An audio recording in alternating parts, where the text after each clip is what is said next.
Hello student, ITI वाला knowledge का online portal में आप सभी का स्वागत है। और जितना भी स्टूडेंट ये ऑफिशियल यूट्यूब चैनल को सब्सक्राइब नहीं किए हैं तो सबसे पहले चैनल को सब्सक्राइब करें और साथ में बेल आइकन को भी प्रेस करें, जिससे आपको जितना भी वीडियो का नोटिफिकेशन है आपका मोबाइल पर आ जाए। तो चलिए शुरू करते हैं। आज ट्रेड थ्योरी में हम लोगों ने स्टार्ट किया था डीसी जनरेटर। डीसी जनरेटर में हम लोगों ने कवर किया था कि डीसी जनरेटर होता क्या है, fundamental requirements, parts of DC generator को हम लोग बहुत डिटेल में एनालिसिस किया, देखा हम लोगों ने। और उसमें से हम लोगों ने जाना कि जो डीसी जनरेटर है कौन सा प्रिंसिपल पे कार्य करता है।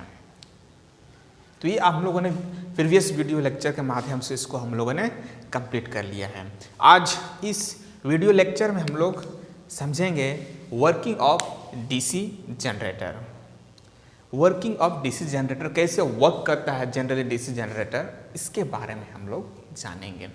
उससे पहले हम लोग जानेंगे एक रूल है, फ्लेमिंग नामक साइंटिस्ट ने दिया था, तो उसी के नाम पे ये पड़ा, फ्लेमिंग राइट हैंड रूल। ये Fleming right hand rule generally क्यों यूज़ किया जाता है? ये इसलिए यूज़ किया जाता है, इससे हम लोग यह पता करते हैं कि जो हम लोग का ईएमएफ, विद्युत वाहक बल जो डेवलप हुआ आर्मेचर में, वो कौन सा डायरेक्शन में हुआ। इसको जानने के लिए हम लोग डीसी जनरेटर में फ्लेमिंग राइट हैंड रूल को जानना जरूरी है। तो आज इस वीडियो लेक्चर में हम लोग समझेंगे Fleming right hand rule. Fleming right hand rule. Fleming का दायां हस्त नियम, इसको हम लोग समझेंगे। तो दायां हस्त राइट हैंड, तो दायां हस्त हम लोग राइट हैंड को इस मैनर में रखते हैं कि ये आपस में एक दूसरे के समकोण है, 90 डिग्री होना चाहिए, राइट। ये वाला भी 90 डिग्री होना चाहिए, राइट। तो इसमें ये थंब जो है क्या शो करता है? थंब हुआ, ये हो गया फोर फिंगर,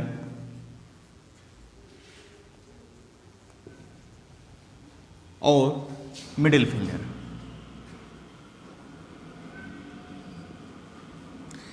ये थंब जो शो करता है कि हम कौन सा डायरेक्शन में आर्मेचर को मूव करा रहे हैं। क्या? आर्मेचर का मोशन क्या शो करता है? आर्मेचर का मोशन शो करता है। फोर फिंगर क्या शो करता है? वो direction of flux.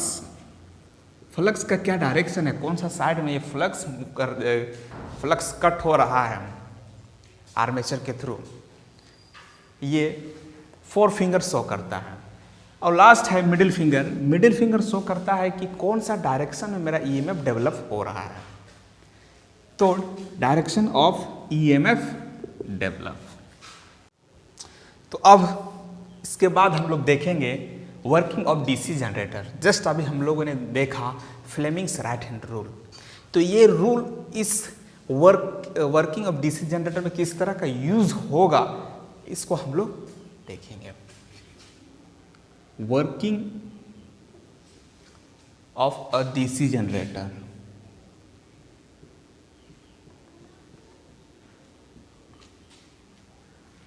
DC generator का डीसी जनित्र की कार्य प्रणाली। तो सबसे पहले क्या क्या बेसिक रिक्वायरमेंट है? सबसे तो पहले पोल होना चाहिए, नॉर्थ पोल, यह है N और S, दो मैग्नेट हैं। इसके बीच में हम लोग क्या मूव करेंगे? आर्मेचर को मूव कराएंगे। तो north pole and south pole. तो डायरेक्शन क्या होता है? फ्लक्स का डायरेक्शन, ये हो गया फ्लक्स का डायरेक्शन। और मान लीजिए इसमें आर्मेचर रखे हुए हैं, अगर आर्मेचर ये है मूव करेगा तो कौन सा डायरेक्शन में मूव करेगा? अगर इसका मोशन को हम ऐसे घुमा रहे हैं या फिर इसको ऐसे,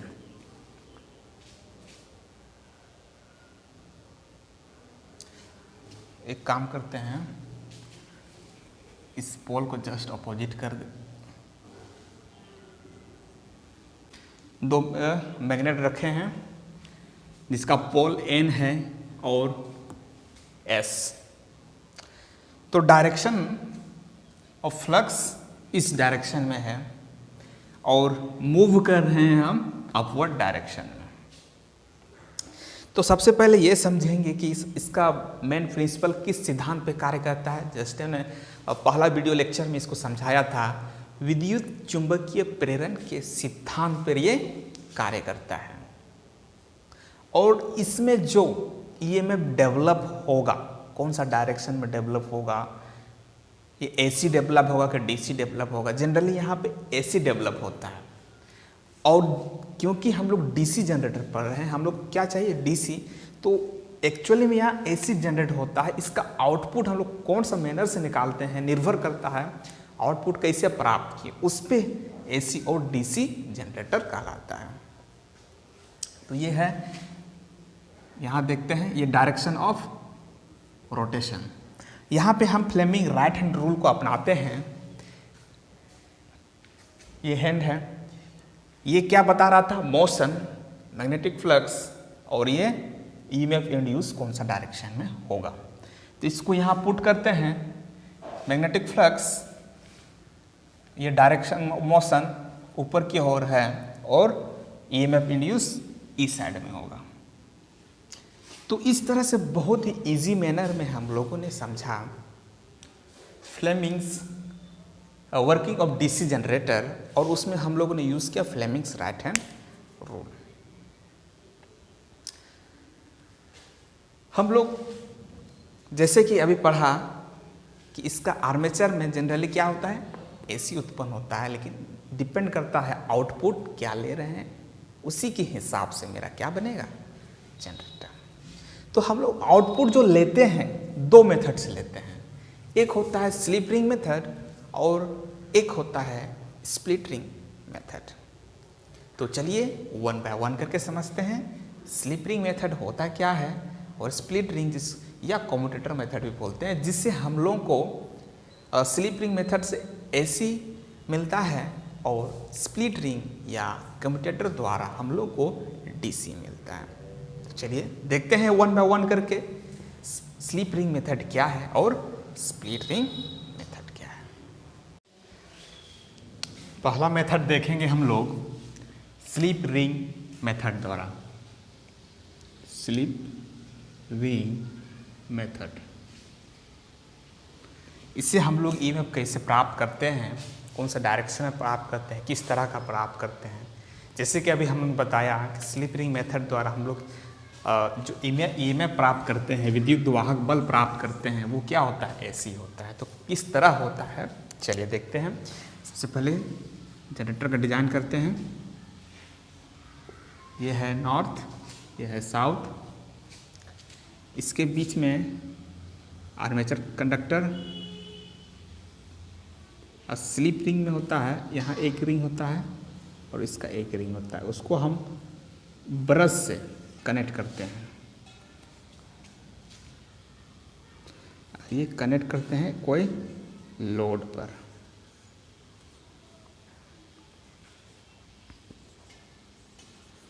या ब्रश के द्वारा, ये है slip ring, north pole and south pole. तो अब देखना है कि मैग्नेटिक फील्ड का डायरेक्शन क्या है, या फिर इससे केवल हम मोशन करेंगे उससे हमको क्या पता चलेगा कि कौन सा डायरेक्शन है magnetic field. Magnetic field north से साउथ कुछ इस तरह होगा। इसको हम एक ग्राफ के माध्यम दिखाई देगा, नहीं दिखाई देगा, एक ग्राफ के माध्यम से इसको हम समझाते हैं आपको। साइन वेव का ग्राफ जीरो, मान लीजिए ये क्या है अभी पोजीशन, जीरो पोजीशन, इसको ए बी सी डी मान लेते हैं। मैग्नेटिक फ्लक्स का डायरेक्शन ऐसा है, तो मूवमेंट कैसा होगा, इस तरह करके direction of rotation, right hand rule. तो ईएमएफ इस डायरेक्शन में जीरो से अप की ओर जाएगा, या इसको हम डायरेक्ट एक पॉइंट मान लेते हैं यहाँ पे, जब ये वर्टिकली हो जाएगा, ठीक। जब वर्टिकली हो गया तो फिर और रोटेशन मारेगा तो किस तरह होगा, कुछ इस तरह करके, तो ये एक साइन वेव फॉर्म करेगा। और नेक्स्ट हाफ में क्या हो जाएगा फिर, ये नेक्स्ट एक बार में 180 डिग्री, तो ये पॉजिटिव और अगला 180 डिग्री नेगेटिव साइड, तो ये साइन वेव का फॉर्म ले लेगा इस तरह करके।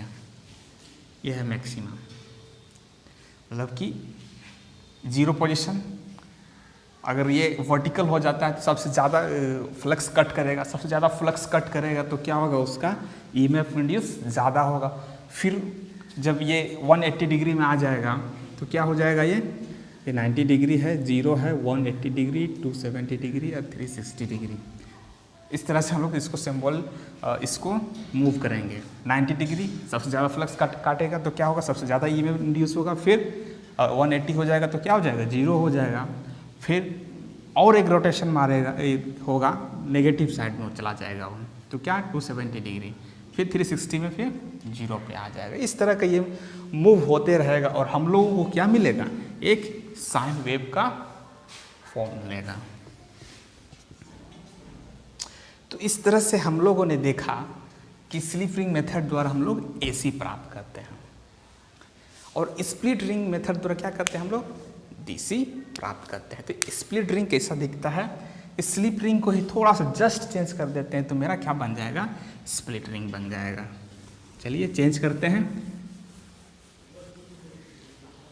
स्प्लिट रिंग के लिए इसका इस तरह करके रहता है, पूरा कंप्लीट सर्कल नहीं रहता है, यहाँ पे हल्का सा गैप रहता है, और दोनों साइड से एक ब्रश के माध्यम से कनेक्ट किया जाता है लोड के साथ। यहाँ पे क्या होता है, ब्रश कनेक्टेड रहता है। अब बन गया ये स्प्लिट रिंग, और इस स्प्लिट रिंग से कौन सा ईएमएफ हमको गेट प्राप्त होता है, डीसी प्राप्त होता है। तो ये वाला एक रोटेशन 180 तक, फिर नेक्स्ट टाइम भी क्या हो जाएगा, जब नेक्स्ट टाइम रोटेट करेगा तो भी मेरा, क्योंकि यहाँ पे पूरा कंप्लीट कनेक्शन नहीं है जिसके कारण ये पूरा साइन वेव नहीं फॉर्म करेगा। अगला जब एक रोटेशन आएगा तो इसके साथ ये कनेक्शन हो जाएगा, तो डायरेक्टली अगर ये इधर से करंट जा रहा तो हमेशा ये इधर से ही मूव हो रहा, सर्किट इस तरह से ही करंट मूव हो रहा है। तो क्या हो, एक डायरेक्शन मिलना मतलब कि ये एक डीसी है। तो ये भी इस तरह करके होगा और इस तरह का फॉर्म करेगा। तो इससे हम लोग क्या प्राप्त करते हैं, हम लोग स्प्लिट रिंग मेथड्स या कम्यूटेटर मेथड से हम लोग प्राप्त करते हैं डीसी। तो इस तरह से, सॉरी इसको हाँ स्प्लिट रिंग मेथड होगा यहाँ पे, स्प्लिट रिंग मेथड। ये स्प्लिट रिंग मेथड अभी जस्ट पूरा हम डिस्क्राइब किए कि स्प्लिट रिंग मेथड द्वारा क्या मिलता है हमको, डीसी मिलता है, और स्लिप रिंग मेथड द्वारा हम लोग को क्या मिलता है, ऐसी मिलता है। अब हम लोग देखेंगे ईएमएफ इक्वेशन, विद्युत वाहक बल का समीकरण क्या है, इसको हम लोग जानेंगे जनरेटर में। ईएमएफ इक्वेशन, विद्युत वाहक बल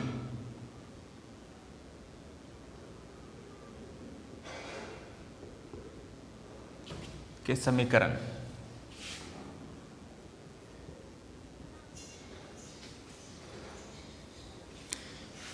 इसमें मैं ड्राइव तो करके नहीं बताएंगे, डायरेक्ट इसका फॉर्मूला होगा उसको हम लोग जानेंगे कि क्या होता है, और इसी से बेसिस पे हम लोग जब न्यूमेरिकल जो सॉल्व करेंगे डायरेक्ट फार्मूला पुट करना है और आंसर लेके आना है। तो EMF equation E equal to होता है phi M Z five N Z by 60 into P by A. ये आपका जिस तरह से मन है उस तरह याद कर सकते हैं। किन्हीं को याद होता है five N Z by 60 into P by A, कोई याद कर सकता है P five N Z by 60 A, कोई दिक्कत नहीं, दोनों सेम फॉर्मूला है। इसको इधर उधर कैसे भी याद करने के लिए आप कोई भी ट्रिक अपना सकते हैं। जनरली मैं जो लगाता हूँ वो है P5NZ/60A। ये अपना अपना तरीका होता है याद करने का। तो वेयर ई तो हम लोग जान गए क्या है, विद्युत वाहक बल, किसका, जनित्र का, जनित्र द्वारा पैदा किया गया विद्युत वाहक बल। ई क्या है, विद्युत वाहक बल जनित्र द्वारा पैदा किया गया, किसमें, वोल्ट में। उसके बाद फाई क्या है यहाँ पे, यह है प्रति पोल चुंबकीय फ्लक्स। क्या है, प्रति पोल चुंबकीय फ्लक्स, जिसको हम लोग मेजर करेंगे वेबर में। उसके बाद एन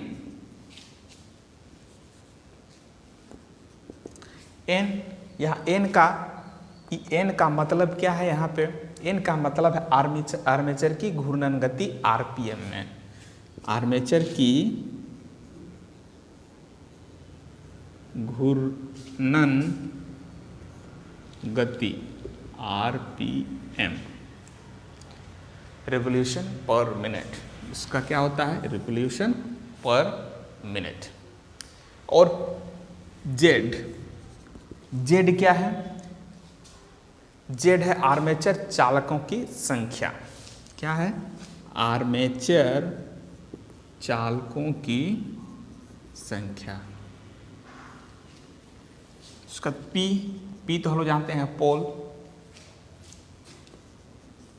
पोल की संख्या, कितना पोल है, ए, दिख रहा है, हाँ, ए आर्मेचर वाइंडिंग में समांतर पथों की संख्या, पैरेलल पाथ की, आर्मेचर का क्या है, ये पैरेलल पाथ, समानांतर पथों की संख्या, समानांतर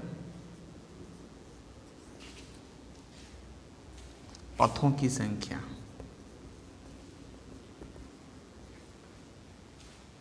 तो ये रहा ईएमएफ इक्वेशन का समीकरण, E equal to 5NZ/60 into P. तो इसी से हम लोग क्या क्या निकाल सकते हैं, ईएमएफ निकाल सकते हैं। अगर उसमें फाइन ईएमएफ दिया गया है, बाकी सब क्वांटिटी दिया गया है, केवल फाइन निकालना है, कितना फ्लक्स है, फ्लक्स पर पोल कितना है, उसको हम लोग जानने के लिए क्या करेंगे, यहीं से इक्वेशन को सेट करेंगे और डायरेक्टली निकाल सकते हैं। तो चलिए देखते हैं क्वेश्चन, जस्ट अभी ईएमएफ इक्वेशन पढ़ा, उससे रिलेटेड ही क्वेश्चन है, बहुत सिंपल क्वेश्चन है। इसको देखते हैं और कैसे सॉल्व किया जाता है इसको हम समझते हैं। क्वेश्चन क्या पूछ रहा है, किसी लैप वाउंड 8 पोल वाले आर्मेचर में 800 चालक है और फ्लक्स का मान 15 मिली वेबर प्रति पोल है। यदि आर्मेचर की घूर्णन गति 500 आरपीएम हो तो जनित्र में पैदा हुए विद्युत वाहक बल का मान कितना होगा। इसमें एक टर्म आया है लैप वाउंड। एक्चुअली दो तरह का वाउंड होता है, लैप वाउंड और एक होता है वेव वाउंड। वेव वाउंड, अगर आपको क्वेश्चन पूछा जाए कि ये वेव वाउंड टाइप का है तो वहाँ पैरेलल पथों की संख्या जो होगा वो 2 होगा। अगर लैप पूछा जाता है तो पैरेलल पाथ, तो समानांतर पथों की संख्या क्या होगा, A = P होगा। तो इसमें पूछा क्या गया है, लैब पूर्ण, मतलब A इक्वल टू P वाला कंडीशन है। चलिए इसको क्लियर कर दिए।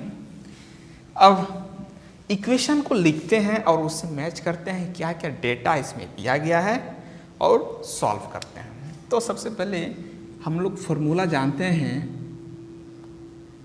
ईएमएफ इक्वेशन का, क्या बताते, phi N Z by 60 into P by N, यही लिखा था मैंने। अब फाइंड आउट करना है कि इसमें क्या क्या दिया गया है, क्या निकालना क्या है, विद्युत वाहक बल को निकालना है। दिया क्या गया है, लैप वाउंड है। लैप वाउंड मतलब कि A इक्वल टू P, कितना पोल है, 8 पोल है, तो A equal to P equal to 8 होगा। ठीक है, उसके बाद दिया गया आर्मेचर में कितना चालक है, Z, कंडक्टर की संख्या कितना दिया गया है, Z इक्वल टू दिया गया है 800। और क्या दिया गया, फ्लक्स का मान, फ्लक्स फाई दिया गया है 15 मिली वेबर, लेकिन हमको किस में चाहिए, वेबर में। तो मिली वेबर को वेबर में चेंज करेंगे तो क्या होगा, 15 इंटू 10 टू द पावर -3, ये हो जाएगा वेबर में। और क्या दिया गया है, घूर्णन गति दिया गया है, एन दिया गया है, कितना इसका आरपीएम कितना दिया है, 500 आरपीएम। और देखना है कि क्या क्या हो गया है, ए और पी हो गया, फाई हो गया, एन हो गया। तो अब हम निकाल सकते हैं, इसमें क्वेश्चन पूछा गया कि कितना विद्युत वाहक बल पैदा होगा। तो पुट करते हैं E इक्वल टू फाई का वैल्यू क्या है, फाई का है 15 into 10 to the power -3 into N कितना है 500 इंटू जेड कितना है 800। उसके बाद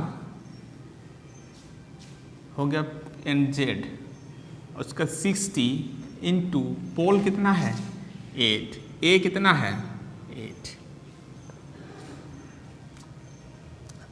अब क्या करेंगे, कैंसल आउट करेंगे, ये तो चलिए ऐसे कट गया। सॉल्व करके जो आंसर आएगा कि कितना ईएमएफ पैदा होगा, वो होगा 100 वोल्ट्स। कितना होगा 100, उसको कैंसल आउट करके सॉल्व कीजिए तो इसका इतना वैल्यू आएगा। तो बहुत ही इजी है, जस्ट एज जैसा ही था ईएमएफ इक्वेशन, जस्ट इसको क्या करना था, पुट करना था और हम लोग को क्या मिलता, डायरेक्ट आंसर मिलता।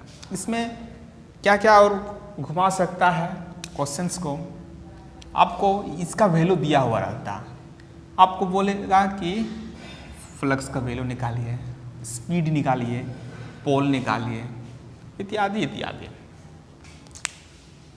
तो इस तरह से हम लोगों ने देखा ईएमएफ इक्वेशन से रिलेटेड क्वेश्चन।